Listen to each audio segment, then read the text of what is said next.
Hello dear students and friends.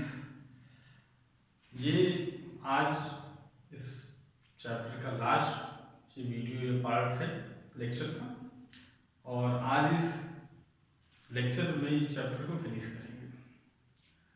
कुछ ही topics बचे हुए हैं जिनको पढ़ाना है।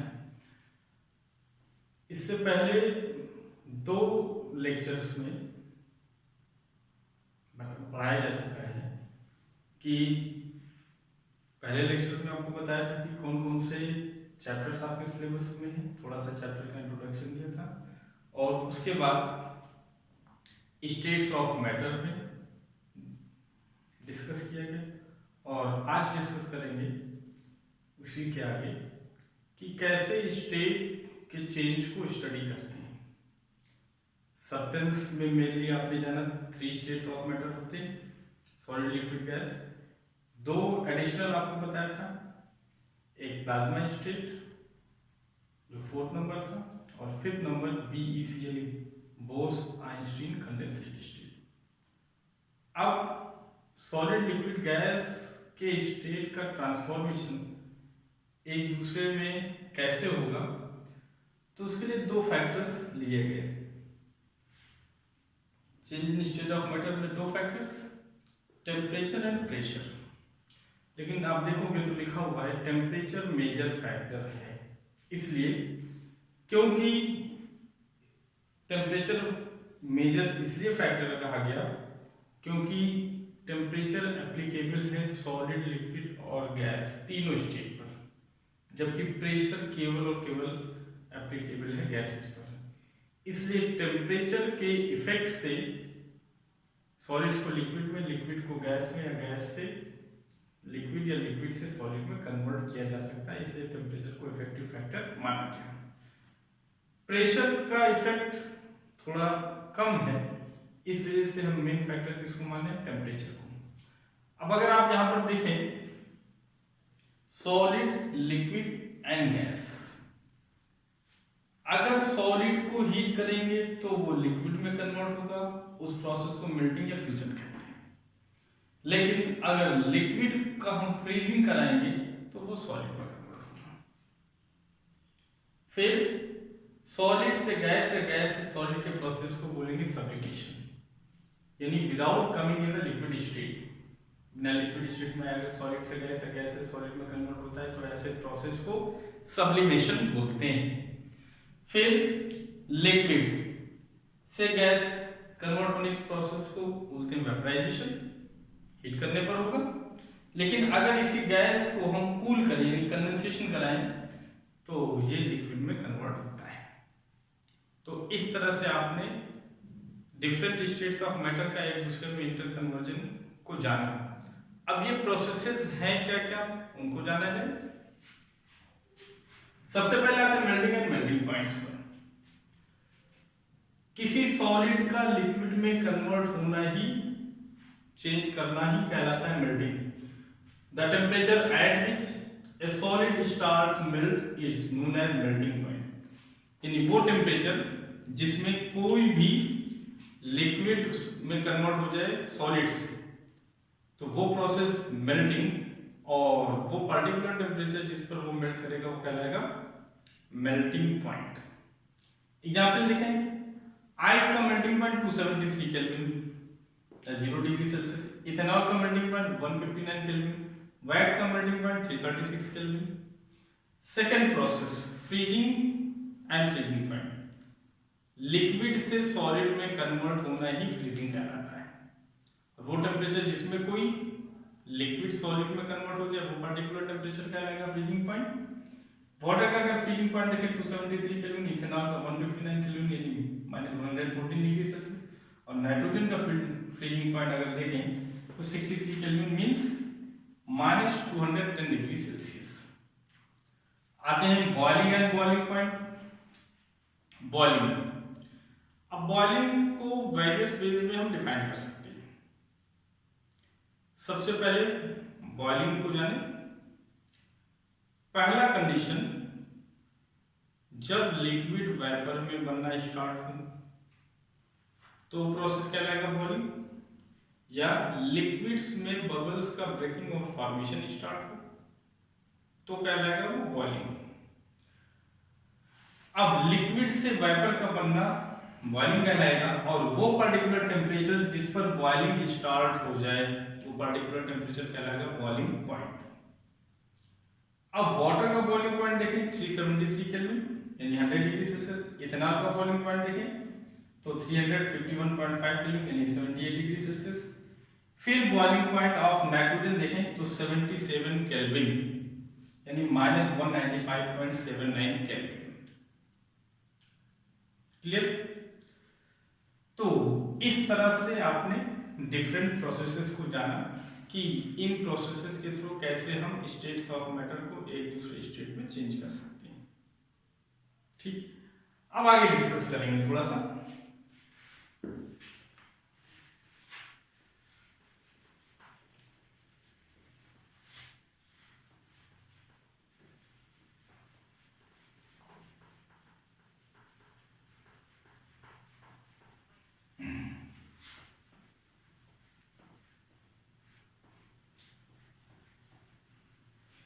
अब देखिए melting point, melting and melting point हम जान लिया, फ्रीजिंग और फ्रीजिंग पॉइंट जान लिया, वेपराइजेशन हो गया, लिक्विड से वेपर में कन्वर्ट होना यानी बॉइलिंग पॉइंट पर एक प्रोसेस परफॉर्म होगा, कंडेंसेशन यानी कूलिंग, और थर्ड इधर से जो सेपरेट स्टेट है वो सब्लिमेशन आता है। सब्लिमेशन सब्लिमेशन अब सब्लिमेशन क्या है? A solid changes into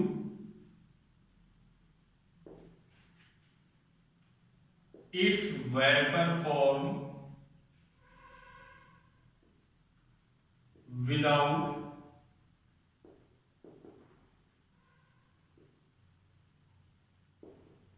coming into liquid is known as sublimation।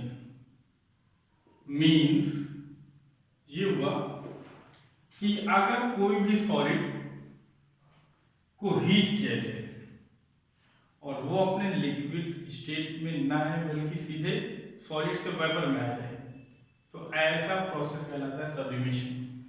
अब इनके एग्जाम्पल्स को अगर देखें,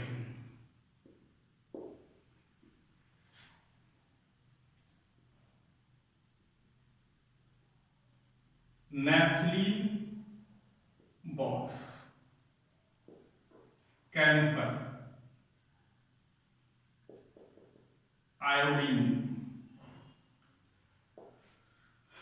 ammonium chloride,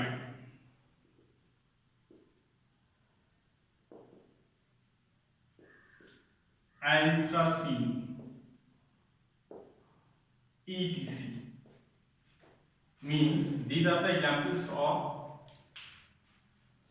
substances performing sublimation। तो ये डिफरेंट स्टेट्स कौन कौन से प्रोसेस के थ्रू चेंज होंगे, इन सब प्रोसेसेस में आपने जाना कि इफेक्टिव फैक्टर टेम्परेचर है, टेम्परेचर से हम एक दूसरे स्टेट में कन्वर्ट कर रहे हैं, चाहे वो कूलिंग कर रहे हैं चाहे हीटिंग कर रहे हैं, तो इसलिए इफेक्टिव फैक्टर माना गया टेम्परेचर। अब आते हैं सेकंड फैक्टर प्रेशर। प्रेशर केवल एप्लीकेबल है गैसेस फेज पर, इसलिए जब भी गैस से लिक्विड में कन्वर्ट कराना होगा तो चाहे हम कूलिंग करेंगे और चाहे प्रेशर को अप्लाई करेंगे यानी कंडेंस कराएंगे, प्रेशर को इंक्रीज करके। अब आते हैं अगले टॉपिक पर। सब्लिमेशन के बाद बात की जाए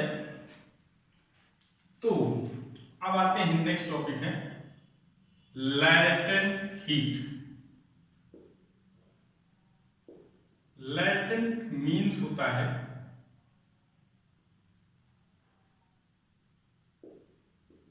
हिडन। अब लैटेंट हीट है क्या? अगर लैटेंट हीट की बात करें तो जब भी किसी स्टेट सब्सटेंस के किसी एक स्टेट से दूसरे स्टेट में कन्वर्जन करते हैं या चेंज करते हैं या ट्रांसफॉर्म करते हैं तो जितना भी हीट एडिशनल रिक्वायर्ड होता है स्टेट को चेंज कराने के लिए, वो मिनिमम अमाउंट कहलाता है लेटेंट हीट, यानी minimum amount of heat required to change in state, ये लैटेंट हीट। अब लैटेंट हीट के दो type,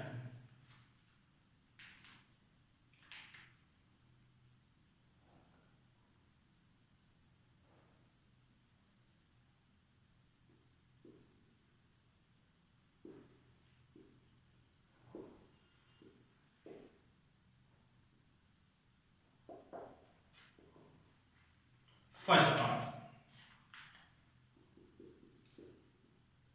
latent heat of fusion,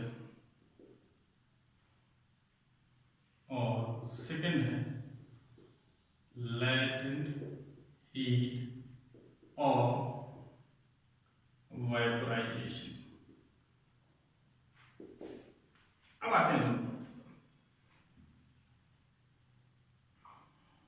बस इतने टर्म का डिफरेंस है, fusion and vaporisation. Latent heat of fusion means कि फ्यूज कराने के लिए रिक्वायर्ड हीट। तो फ्यूज कराने के लिए रिक्वायर्ड हीट क्या है, अब उसको आते हैं फर्स्ट पार्ट में।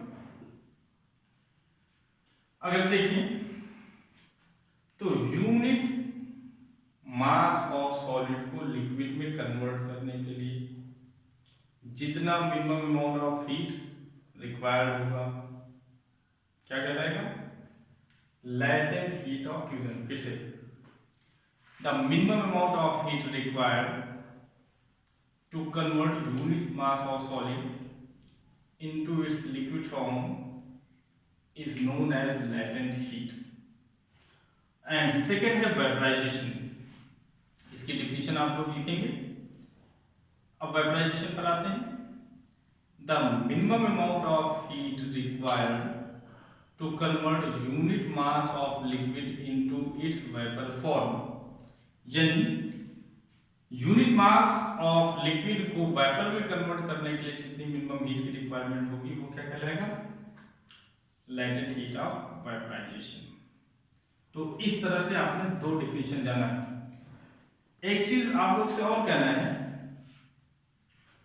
कि जो भी मेरे लेक्चर्स हैं उनको मैं अपने सिंपलेस्ट फॉर्म में रिप्रेजेंट कर रहा हूं।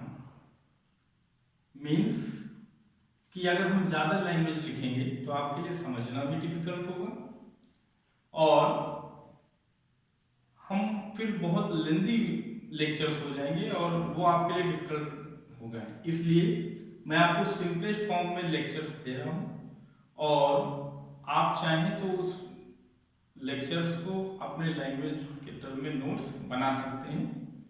ऐसी कोई बात नहीं कि जो लैंग्वेज मैं लिख रहा हूँ वही लैंग्वेज आप भी लिखो, आप अपने लैंग्वेज में भी अपने नोट्स को मेंटेन कर सकते हैं। आते हैं आगे बात। तो ये चीजें आपने जानी लेटेंट हीट। अब एक क्वेश्चन राइज होता है कि बर्निंग फ्रॉम स्टीम, क्वेश्चन ऐसे सुने, burning from steam is more severe than boiling point of liquid, यानी स्टीम से जलना ज्यादा बर्निंग सेंसेशन काज करता है देन बॉइलिंग वाटर से। ऐसा क्यों? ऐसा इसलिए क्योंकि कोई भी लिक्विड अपने बॉइलिंग टेम्परेचर से ज्यादा टेम्परेचर पर नहीं जा सकता है। अब जितना भी एडिशनल हीट आप उसको सप्लाई करोगे तो लिक्विड अपने बॉइलिंग टेम्परेचर पर पहुंचने के बाद फिर वो स्टेट को चेंज करता है, और जब स्टेट को चेंज करना होगा तो वो लेटेंट हीट को कंटेन करता है, कंज्यूम करता है। तो जब लेटेंट हीट कंज्यूम करता है तो उनके पास additional amount of heat maintain होती है, जिसकी वजह से स्टीम में बर्निंग सेंसेशन ज्यादा होता है देन बॉइलिंग वाटर। तो ये आपने स्टेट को चेंज होने के बारे में जाना। फिर आपने जाना स्टेट चेंज होने के लिए रिस्पॉन्सिबल फैक्टर क्या है।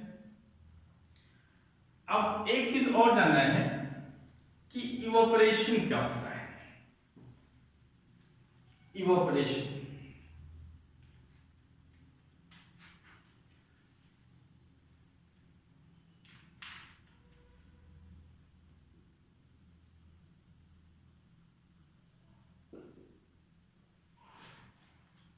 इवोपरेशन की बात करें, कोई भी लिक्विड अगर अपने वेपर स्टेट में चेंज हो जाए बिना बॉइलिंग टेम्परेचर पर आए, बिना बॉइलिंग टेम्परेचर पर आए अगर कोई भी लिक्विड अपने वेपर फॉर्म में कन्वर्ट हो जाता है तो ऐसा प्रोसेस कहलाता है इवोपरेशन।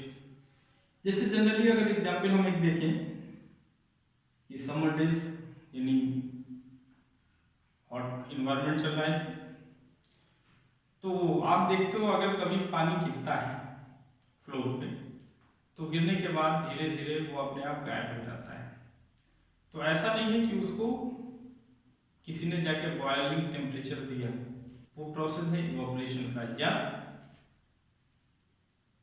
छत पे आप कपड़े सुखाते हो तो कपड़े जब सुखाते हो तो वहां पर भी आप पाते हो कि सनलाइट से इवोपरेशन का प्रोसेस परफॉर्म होता है और उससे भी आपके कपड़े सूख जाते हैं, क्योंकि वहां पर जो भी क्लॉथ्स में आपके लिक्विड या वाटर होता है वो सनलाइट के हीट से इवोपरेट हो जाता है।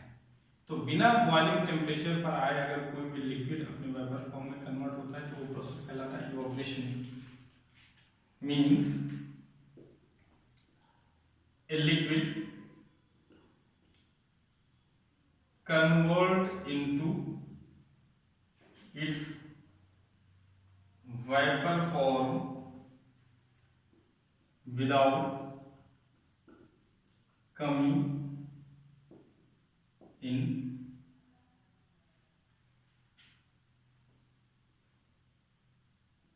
at its boiling temperature, यानी बिना बॉइलिंग टेम्परेचर पर आए अगर कोई लिक्विड वेपर में कन्वर्ट हो जाए then the process is known as evaporation।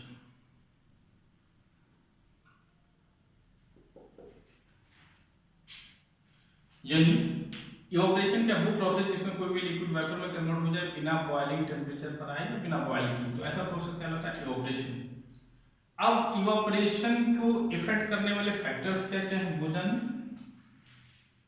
Factors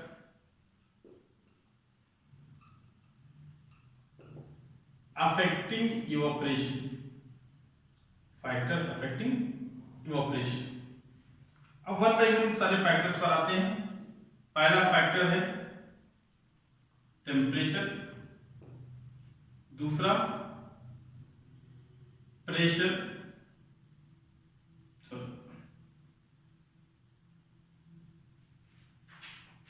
temperature,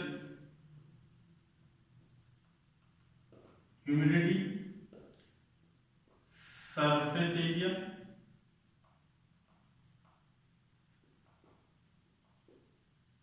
speed of wind.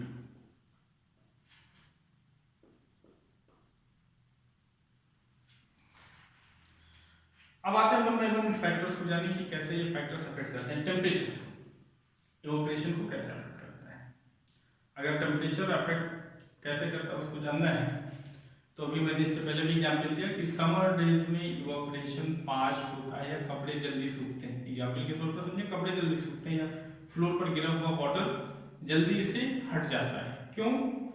क्योंकि टेम्परेचर ज्यादा होने पर रेट ऑफ इवोपरेशन फास्ट हो जाता है। Means temperature directly proportional to evaporation. अब इस चीज को कोरिलेट करते हैं, डायरेक्टली प्रोपोर्शनल टू इवोपरेशन।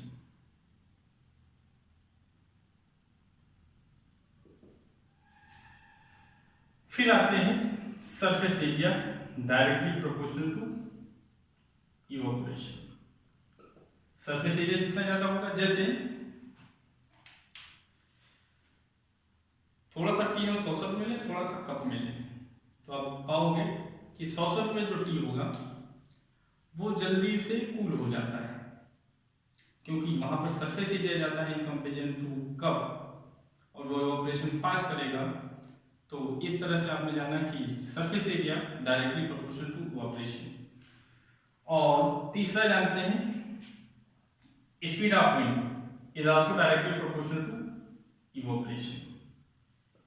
जैसे हमारे तेज चल रही है तो कपड़े तेजी से सूखते हैं, या विंटर डेज में आप पाओगे जब कपड़े बहुत स्लोली ड्राई होते हैं, तो उस कंडीशन पर आप क्या करते हो, फैन ऑन कर देते हो जिस भी रूम में या जिस भी प्लेस पर आपने क्लॉथ सुखाने के लिए डाल रखा है।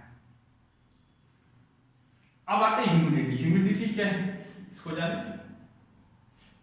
Humidity means amount of water vapor present in the unit volume of air। In unit volume of air में जितना भी amount of water vapour present होगा वो कहलाता है ह्यूमिडिटी। समर डेज में आप देखते हो ह्यूमिडिटी बहुत कम होती है, इसलिए इवेपोरेशन ज्यादा फास्ट होता है। यानी केवल ह्यूमिडिटी ऐसा फैक्टर है जो इनवर्सली प्रोपोर्शनल टू इवेपोरेशन होता है। तो इसलिए इसको मैंने बिल्कुल अलग से और डिफरेंट कलर के मार्कर से रिप्रेजेंट कर दिया है। तो इस तरह से आपने जाना कि temperature, surface area, wind speed जो होगा वो डायरेक्टली प्रोपोर्शनल टू इवेपोरेशन होगा, लेकिन ह्यूमिडिटी जो होगी वो इनवर्सली प्रोपोर्शनल। और लास्ट टॉपिक अब आपको थोड़ा सा टेम्परेचर के बारे में बता दें। टेम्परेचर क्या है, बहुत देर से आप टेम्परेचर सुन रहे हो तो उसके बारे में भी जानना जरूरी है। चलो बताओ भाई टेम्परेचर क्या होता है, सोचो थोड़ा दिमाग पे। क्लास 4 से 5 से 6 7 8 आप कंटिन्यूअस टेम्परेचर सुनते आ रहे हैं, कभी सोचा इसकी डिफिनेशन क्या होगी टेम्परेचर की? चलो अब सुनो और जानो क्या होता है टेम्परेचर। टेम्परेचर की बात करें, टेम्परेचर की बात करें, टेम्परेचर एक्चुअल में एक सेंसेशन है। टेम्परेचर का मतलब केवल हीट होना ही नहीं, कूलिंग भी होती है। तो टेम्परेचर क्या है, sensation which tells the hotness और कोल्डनेस ऑफ ए बॉडी। ये टेम्परेचर क्या है, एक सेंसेशन है जो किसी बॉडी के कोल्डनेस या हॉटनेस को बताता है, ये रिप्रेजेंट करता है। ए sensation which represents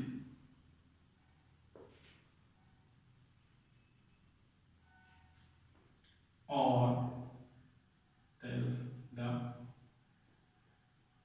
hotness or coldness of a body। ये टेम्परेचर की डिफिनेशन है। क्लियर? तो कभी भी अब ये मत डाउट में रखना कि टेम्परेचर का मतलब केवल हीट होता है, हॉट होना होता है, सब कुछ नहीं, कोल्डनेस भी हो सकता है, क्योंकि टेम्परेचर दोनों ही रेंज को डिपेंड करता है, हाई रेंज को भी लो रेंज को भी।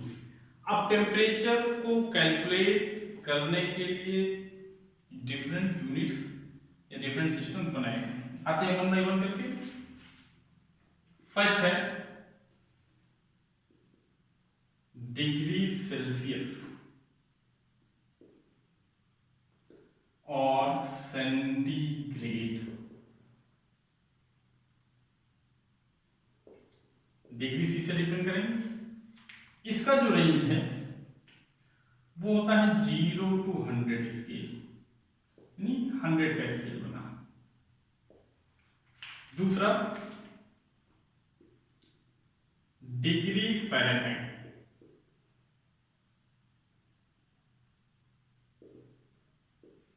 यानी डिग्री एफ। और इसका जो रेंज बनाएगा 32 से 212, यानी 180 का स्केल बना। और ऐसे ही थर्ड बनाया गया केल्विन। यहां पर डिग्री का यूज नहीं करेंगे, इस चीज को ध्यान रखें बहुत अच्छे से। Degree is not used for Kelvin, and this temperature system is worldwide used. इसका जो रेंज बनाएगा 273 से 373, मीन्स ये भी 100 का स्केल हुआ। इसका मतलब इन दोनों में कोई ना कोई रिलेशन होना चाहिए। आप देखते हैं रिलेशन क्या है, relation between degree C and K, यानी केल्विन, डिग्री सेल्सियस और केल्विन में क्या रिलेशन है। तो इस चीज को बहुत क्लियरली ध्यान रहे कि डिग्री सेल्सियस में अगर हम 273 ऐड कर दें तो ये कन्वर्ट हो जाता है केल्विन में।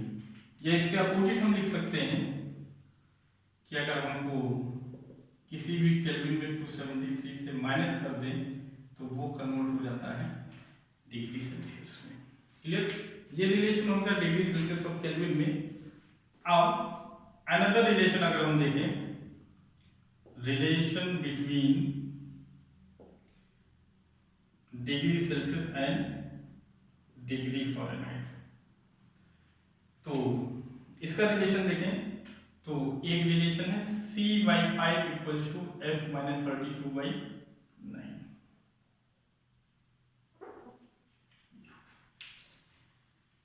ये डिग्री सेल्सियस का केल्विन में और डिग्री सेल्सियस का फ़ारेनहाइट में। लेकिन डिग्री सेल्सियस का डिग्री फ़ारेनहाइट में होगा, डिग्री सेल्सियस का केल्विन में होगा, लेकिन केल्विन और फ़ारेनहाइट में कोई डायरेक्ट रिलेशन नहीं है। इसलिए जब भी आपको कन्वर्ट करना होगा फ़ारेनहाइट को केल्विन में, तो आपको पहले सेल्सियस में जाना होगा फिर केल्विन में। अब एक क्वेश्चन भाई सबके लिए, at what temperature degree Celsius will be